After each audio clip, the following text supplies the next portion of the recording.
Salut la compagnie, je suis Bertrand Hutto, ostéopathe formateur santé et bien-être au travail. Et dans cette vidéo, je vais vous parler de la course à pied et de son impact sur vos articulations. Alors, la course à pied augmente-t-elle vraiment le risque de douleurs articulaires? Aurez-vous plus d'arthrose si vous courez? La course à pied est-elle mauvaise pour votre dos et vos genoux comme on l'entend souvent? Que devez-vous faire si vous ressentez des douleurs dans la pratique de la course à pied? Je vais essayer de répondre à toutes ces questions sur la base des dernières connaissances.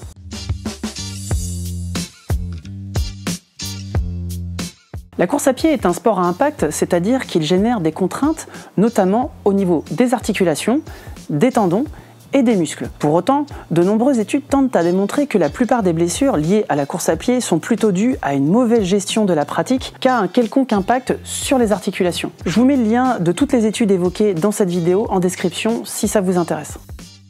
Si vous débutez la course à pied, vous aurez un risque de douleur au genou ou au dos plus élevé si votre entraînement n'est pas progressif. En effet, si vous augmentez trop vite la durée ou trop fort l'intensité au fur et à mesure de vos sorties course à pied, vous allez être exposé aux douleurs, voire aux blessures, en raison notamment des impacts répétés qui vont sursolliciter vos articulations et vos muscles pas encore assez aguerris. Il va donc être primordial, lorsque vous souhaitez démarrer la course à pied, de la pratiquer de manière raisonnable et raisonnée. Bien sûr, la technique de course, le matériel utilisé, l'hygiène de vie et bien d'autres facteurs vont favoriser également l'apparition de douleurs ou de blessures, mais cela pourrait faire l'objet d'une autre vidéo. Une autre étude sur la course à pied révèle que la moitié des coureurs avec des antécédents de mal de dos indiquent une amélioration des douleurs en pratiquant la course à pied, tandis qu'un quart seulement décrit une aggravation, en sachant que leur participation à un semi-marathon reste possible. L'échantillon de population analysé avait en moyenne 40 ans et était en condition physique suffisamment bonne pour courir un semi-marathon. Les résultats suggèrent donc que la course à pied n'a pas un impact négatif significatif sur les symptômes dans une population de coureurs populaires d'âge moyen. Si vous souffrez de lombalgie, sachez donc qu'a priori, la course à pied a plus souvent des effets favorables que défavorables sur les maux de dos.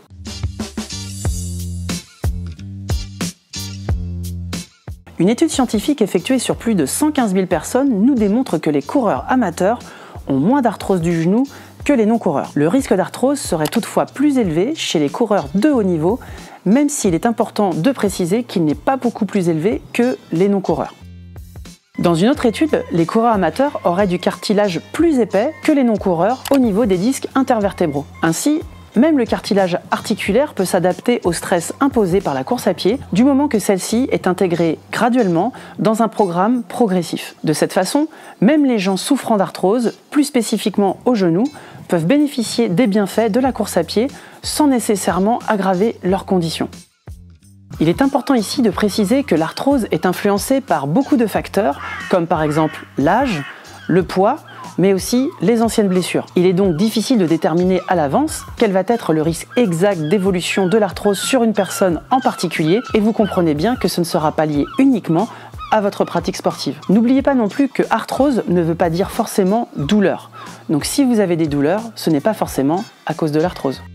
En résumé, sur le sujet de l'arthrose, une pratique régulière et modérée de la course à pied aurait donc un effet bénéfique sur les articulations et les os grâce au renforcement de la densité osseuse et au développement du cartilage au niveau des articulations.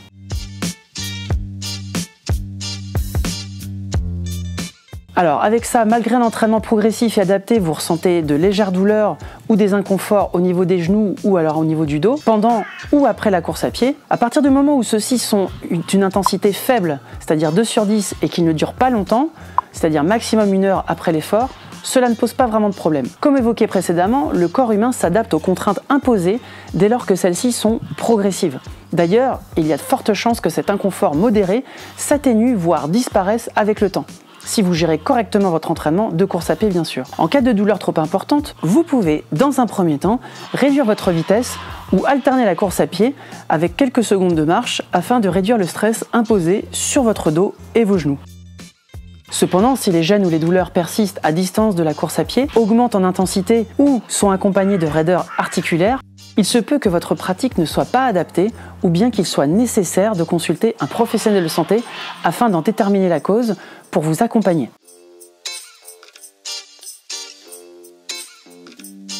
Pour débuter la course à pied sereinement, je vous recommande de courir le plus régulièrement possible, au moins 2 voire 3 fois par semaine, en commençant par des courts entraînements de 20 minutes, voire moins, en fonction de votre condition physique. Dans les premiers temps, vous alternerez la marche et la course à pied. Et n'oubliez pas que si vous êtes en surpoids, il faudra d'autant plus être vigilant dans le démarrage de votre entraînement pour éviter la blessure. Soyez bien conscient également qu'au départ, il vous faut absolument démarrer en dessous de vos capacités, même si vous avez un passé lointain de sportif.